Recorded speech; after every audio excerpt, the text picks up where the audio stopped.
Well, what will the Cleveland Browns do with the number 2 pick in the NFL draft? I'm sure it won't be a controversial topic at all.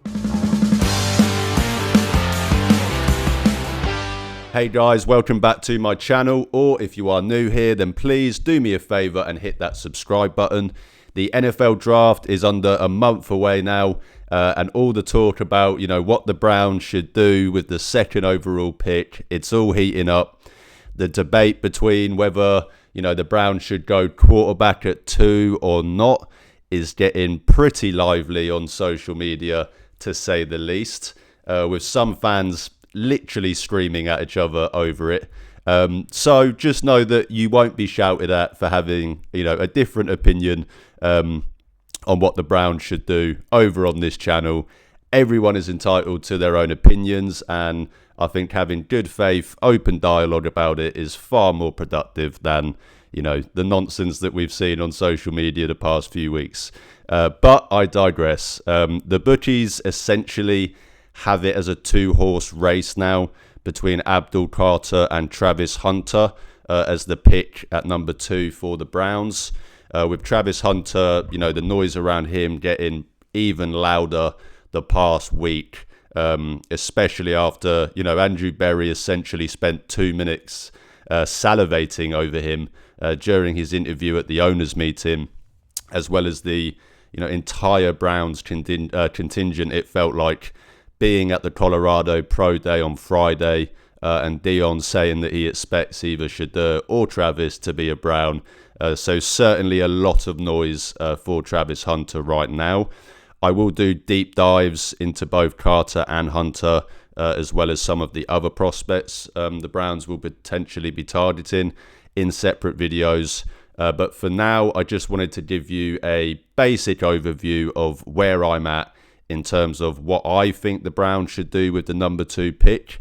I'm going to rank, what I believe to be the top 5 most likely outcomes based on, as I said, my personal preferences, not what I think the Browns will do, but my personal preferences. Essentially just to give you some context before, I head into all the draft content over the next few weeks. I doubt this order will change for me between now and the 24th, but we will see. Quickly before I do get into, my options and how I would rank them, I reached 100 subscribers this week, which is 98 more than I ever thought that I would have when I first started this channel. So I just wanted to say that I really appreciate every single person that has subscribed to my channel, liked the video, or even just clicked on one video. I'm proud of the community that we're building here, and I will try my utmost best to provide content that every single person can enjoy. So thanks again to everyone that has supported me, and let's get back to the video. I'm going to go from 1 to 5 because I'll be honest, I do see my YouTube analytics, and I know it's pretty rare that people will watch this entire video. So I'd rather more people see my top options than my least favorite ones. But as I said, so these are the 5 outcomes that I believe are the most likely things that the Browns will do.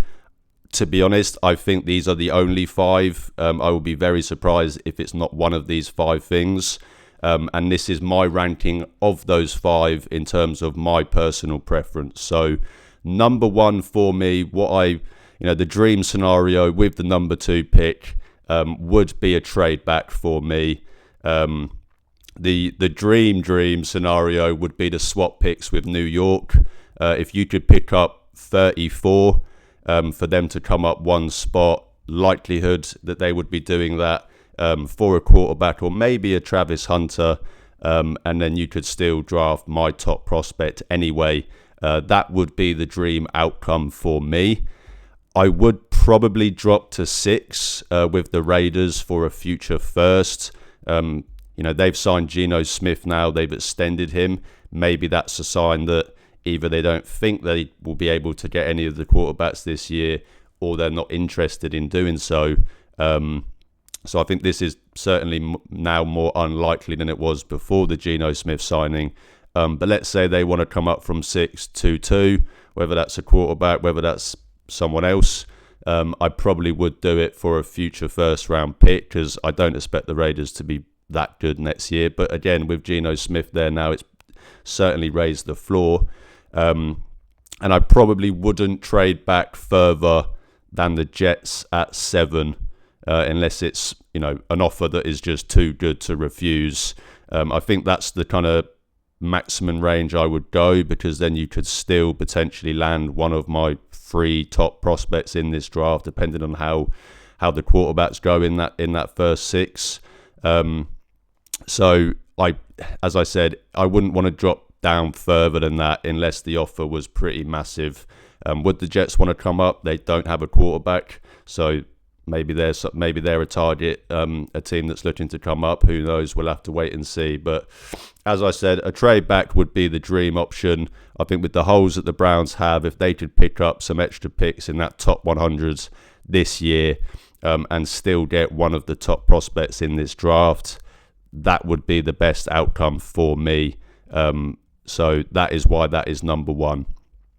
Number 2 for me is to just draft Abdul Carter at number 2 overall. He is the best player in the draft, in my opinion. He switched to full-time edge last year for Penn State and had 24 tackles for loss, 12 sacks. That is better numbers than some of the top pass rushers we've seen come out the last decade. I don't buy into the undersized stuff. He's 6'3", 250 pounds, still only 21 years old.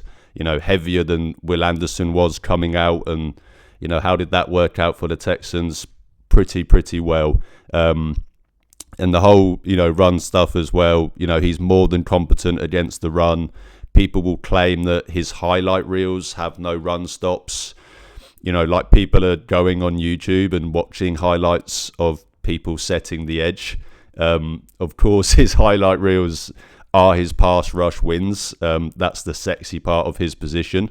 But there's more than enough examples on tape of him performing well against the run. I just think it's a silly narrative, in my opinion. I'm not saying he's this godly run stopper by any means, but to say that he's a liability against the run is a stretch, in my opinion. And the whole scheme fit thing doesn't bother me either. As I mentioned earlier, in just 1 year, he adjusted to playing full-time edge and was historically good straight away. I have no doubt in my mind that he can play in a 4-3 defense.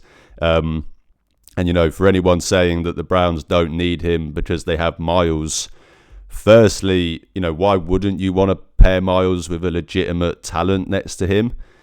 Give Miles less attention and he only causes more havoc. I do truly believe that they could be one of the best pass rush duos in the NFL. And secondly, I've sang the praises of the Browns' depth pieces at defensive line as much as anyone. But, I've said this before, you take Miles out of that D-line and, the production just halves. There's just no universe where you can say the Browns are in a position where they don't need an Abdul Carter. They need good football players, and he's a really fucking good football player. As I mentioned, he will be 21 years old as a rookie. Very young, still time to put weight on if that's that much of a concern for you, which it isn't for me, but still time to grow, of course. He's an athletic freak and just has the college production at one of the most important positions in football. I'm just not passing up on a talent like that, man. He's my first choice if the Browns are to make a selection at number 2. He's been my first choice all off-season and will be my first choice into the draft because, as I said, I think he's the best player in the draft. He wants to go number 1 overall. The Titans probably draft Cam Ward. So give me a pissed-off Abdul Carter with something to prove. I think that would truly be scary hours for quarterbacks around the AFC North and the NFL as well. And then number 3 for me is to draft Travis Hunter at number 2. As I mentioned earlier, this pick is certainly gathering a lot of momentum over the last week. And I would be 100% happy with the pick if that is where the Browns decide to go. For me, Abdul Carter and Travis Hunter are 1A, 1B in this draft. I think there's a gap between them and everybody else. So I don't think you can go wrong with either. My preference, as I've just said, is Carter. But this pick would also really, really excite me as well. Hunter is arguably the best athlete in the draft and legitimately one of the best athletes we've seen. All the two-way stars of the past did not have the production on offense, over their entire college careers that Hunter even had in this past season alone. Not only was he one of the best corners in college with 4 picks, 11 passes defended, and just true shutdown ability, but he also led the Big 12 in receptions and receiving touchdowns with 96 receptions and 15 touchdowns respectively, to go along with his 1,258 receiving yards. Just a truly, truly special player, and a player that would bring true box office potential to Cleveland every Sunday. I personally view him as a better corner. That's where I've been at for most of the process, which is kind of why early on he wasn't really on. I didn't think it's a pick that the Browns would make, because they're not. Corner's probably one of the least positions of need right now. But AB said that they view him as a wide receiver at the combine. They view him more as a wide receiver with his skill set. So, if they did make this pick, it would be interesting to see what they do with him. So, I suppose the question is, do you draft a wide receiver at number 2 overall when you have so many other holes on your roster? If it's Travis Hunter, I would do it. But that is partly why Abdul Carter is my preference. I think he's slightly more productive at his position, which is a position that I do value more than wide receiver. The famous old saying, the 3 most important things in football are the quarterback, protecting the quarterback, and getting to the quarterback. But as I said, I don't think you can go wrong with either. They are the 2 best players in the draft, in my opinion. If there are any, blue chip prospects in this draft, true top of the draft talents, it's them 2. It's Abdul Carter or Travis Hunter. I think they are the two players that the Browns should be looking to draft at number 2. But number 4 on this list is draft Shedeur Sanders. Now, I personally don't think he's worth the number 2 overall pick, and I of course think there's other players in this draft better than him. But the reason he's 4th is because if you're not going to draft the quarterback at 2, as I said, you draft Carter or Hunter, nobody else. Whereas if you are going to draft the quarterback, you draft Shedeur Sanders, with Cam Ward, of course, already likely being gone. I like Shedeur. He's incredibly accurate. He's got great football IQ, and I really like his attitude. I really like his demeanour. I think he's a bright kid with a good future ahead of him. I just don't think he's worth the 2nd overall pick. But I'm not one of these guys that thinks he's a 3rd, 4th round pick. I do think more likely than not he is a 1st round talent. And whilst I might not think he's worth the pick at number 2, if the Browns think that he can be a top 16 quarterback in the NFL, then they have to make that pick. Unlike some of the people in the draft, the quarterback camp, that would be infuriated if the Browns don't draft a quarterback. As someone who is not in the draft a quarterback at 2 camp, I would completely understand if they did and would support that quarterback wholeheartedly. If Sanders is the pick, then I'll be there with my wrists up, getting hyped about it, because, to me, once you're a Cleveland Brown, you've got a fan in me. So again, whilst it's not my preference, I'm not going to throw my toys out of the pram if the Browns do draft Shedeur Sanders at number 2 overall. I completely understand why, if they do it, and that is why he's my 4th option. As I said, there's other players in this draft better than Shedeur Sanders, not at the quarterback position. But for me, if you don't go quarterback at 2, you draft Abdul Carter or Travis Hunter, nobody else.